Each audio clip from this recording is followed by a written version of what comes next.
Good evening, everyone, and welcome to the daily recap from day 4 of Scientific Sessions 2020. As usual, I'm joined by Dr. Mitch Elkind, who is the president of the American Heart Association. Mitch, good evening. Hello, Don. Good evening. And by Dr. Manesh Patel, my partner in crime and vice chair on the Committee of Scientific Sessions Programming. Glad to be back, Don. Great. And our special guest tonight is Dr. Kristen Patton. She's an electrophysiologist and professor of medicine at the University of Washington and vice chair of the Council on Clinical Cardiology for the American Heart Association. And I am proud to say I knew her when she was a stellar intern. Welcome, Chris. Thank you. Thanks for having me. Absolutely. So big day, day 4, one more to go, but lots to cover tonight about what happened today. Great sessions on the implementation of evidence-based practice and how we need to do that better, AI and machine learning in cardiovascular imaging, disruptive science in peripheral arterial disease, and today was guideline day. So lots covered on ECC and CPR, on the latest electrophysiology guidelines, and other updates to large AHA and ACC guidelines. So lots of ground covered. Definitely circle back and make sure you check out those sessions. We had a terrific late-breaking science session on atrial fibrillation screening and treatment, which Dr. Patton is going to cover for us in just a moment. But I think one of the real highlights today was the Paul Dudley White International session. Mitch, why don't you walk us through what happened in that session? Sure, Don, I'd be happy to. So today we were treated to a terrific Paul Dudley White session on hypertension and the brain. And this was from Peter Rothwell. He gave the Paul Dudley White International lecture. He's a neurologist and a stroke prevention expert from Oxford. And Peter's done tremendous work on a lot of different areas in stroke, but today his focus was really on the relationship of blood pressure to brain disease. And he made a few major points with a focus, I'd say, on blood pressure variability rather than thinking of it as only a single number. So he talked about how diurnal variation in blood pressure explains the fact that strokes tend to occur in the early morning hours. He also talked about longer-term fluctuations in blood pressure and how those can be associated with an increased risk of stroke, particularly intracerebral hemorrhage. So as people's blood pressure starts to go up over time, they do have an increased risk of hemorrhage. And that blood pressure variability itself can be treated more effectively with certain agents like calcium channel blockers in particular. He also talked about the relationship of blood pressure and blood pressure variability to dementia and markers of subclinical brain disease, and talked about how controlling blood pressure can actually reduce the risk of dementia and cognitive decline. And we've seen this from trials like Sprint Mind, for example. So that was terrific. He emphasized the importance of home blood pressure monitoring as well.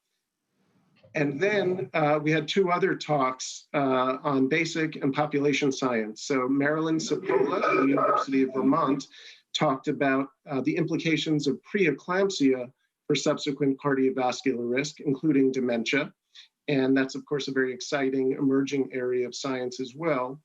And then she was followed by Benga Ogedegbe from NYU, who talked about the importance, again, of home blood pressure monitoring, particularly together with a nurse case manager providing feedback to the patient, and presented his results of a study showing that combination, blood pressure monitoring plus the nurse case manager, reducing blood pressure in Black and Hispanic Latino New Yorkers. Very exciting data, and it was a great session covering basic, clinical, and population science. So I hope people will check it out. Fantastic. Thanks so much, Mitch. Well, as we mentioned, we had this we dedicated an entire late-breaking session to AFib, Chris, so I hope you'll get off my back now and talk to us about some of the things that you saw in that session. I think some really interesting approaches to trying to detect atrial fibrillation, but also an exciting new study about how to treat it. Exactly, Don. And I agree with you. I think this was an incredibly exciting day for arrhythmias and for AHA in general. And I think that at the end of this, you'll agree with me that we should have even more arrhythmias at the AHA.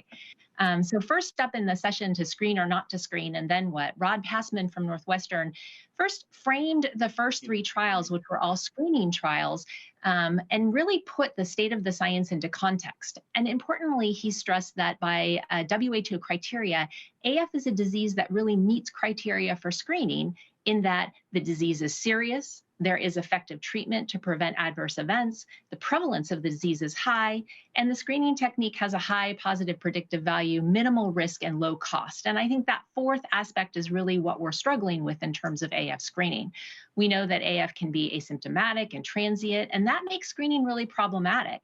But these days, we have a better understanding of adverse effects of AF that are even beyond stroke. We have better drugs to treat, new screening tools, and many of the new screening tools are super interesting and consumer initiated. The first trial in this screening series was called Enhanced Monitoring for AF Following Cardiac Surgery, and that was presented by Dr. Verma from Toronto. He noted that post-op AF is associated with adverse outcomes, and these risks are related to baseline CHA2DS2-VASc score.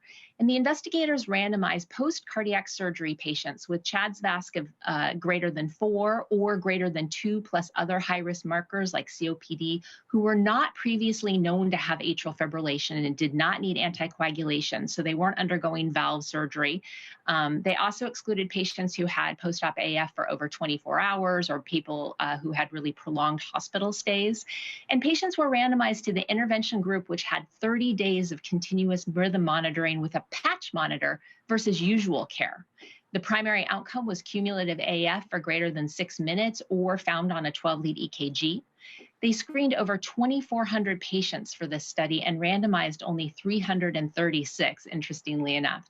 And in the enhanced monitoring group, there was a huge increase in the diagnosis of AF, nearly 20% in the intervention group versus 1.7% in the usual care group. And this was highly statistically significant with a number needed to treat of 6. The secondary outcomes were really interesting. The prescription of anticoagulation was overall low, and it was not substantially increased in the diagnostic group. And it's worth noting that this incidence of AF of nearly 20% was much higher than what would be expected over a month in the general population. So really interesting data on the post-op AF group. The next trial that was presented was the VITAL AF trial. So not Vital Rhythm, but VITAL AF, and also from Boston. This trial was presented by Stephen Lubitz from MGH. And this was an interesting study of done in the community health center population, where they took 16 community health center practices and randomized them to usual care versus population screening with a single lead, a live core ECG, to see if that increased both detection of AF and also initiation of oral anticoagulation. In the study, the medical staff did the tracing itself, but the data were all linked to the AHR, and every single tracing was overread by a cardiologist.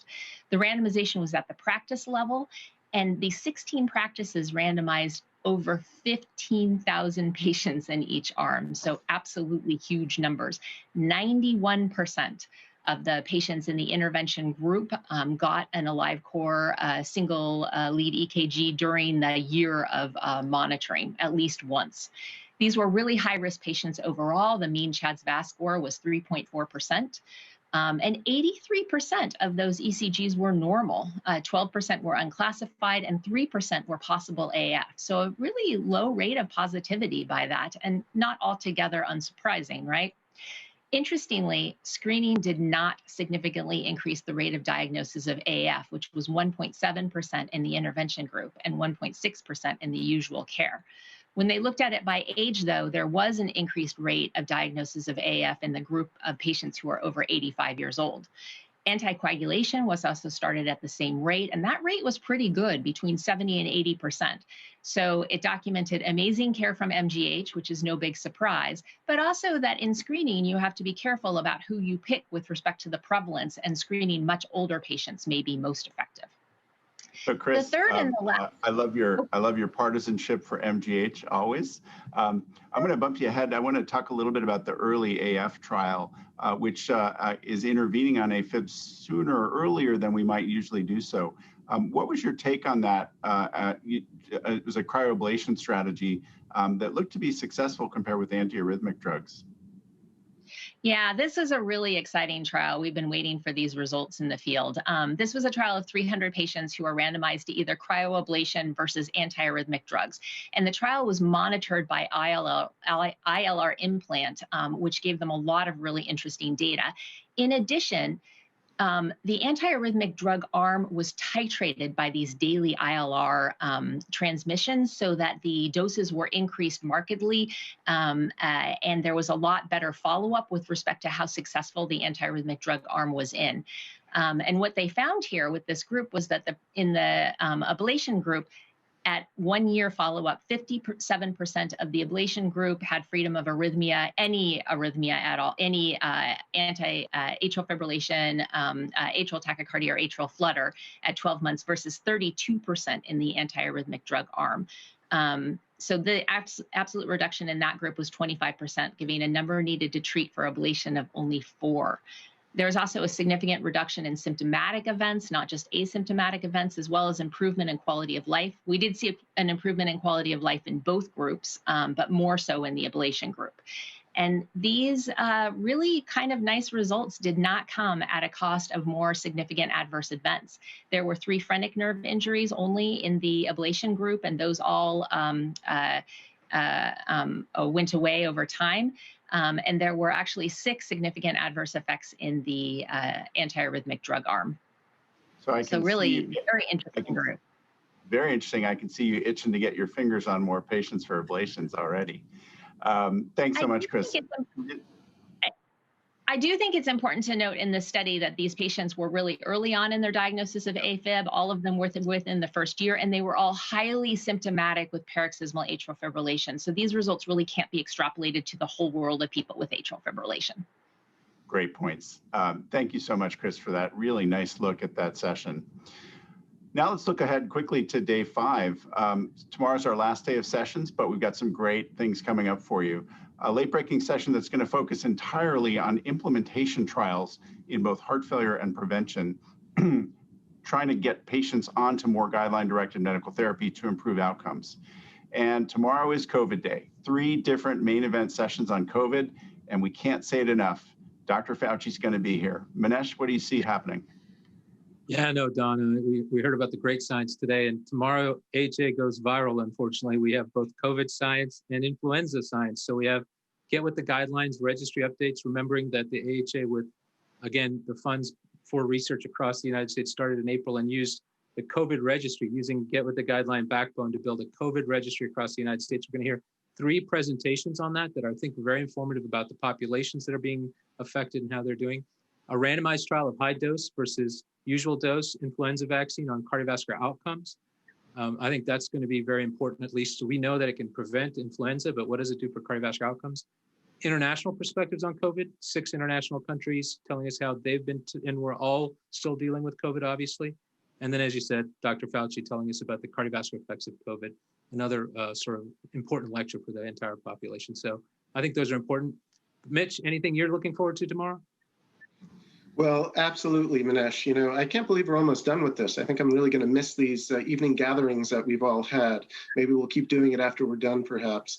But I am really looking forward to tomorrow's sessions on COVID. And of course, at the end of the day, we'll be back here again, and we'll get a chance to talk about all the trending topics in basic clinical population science. So it should be a terrific wrap up of the whole meeting, I think. So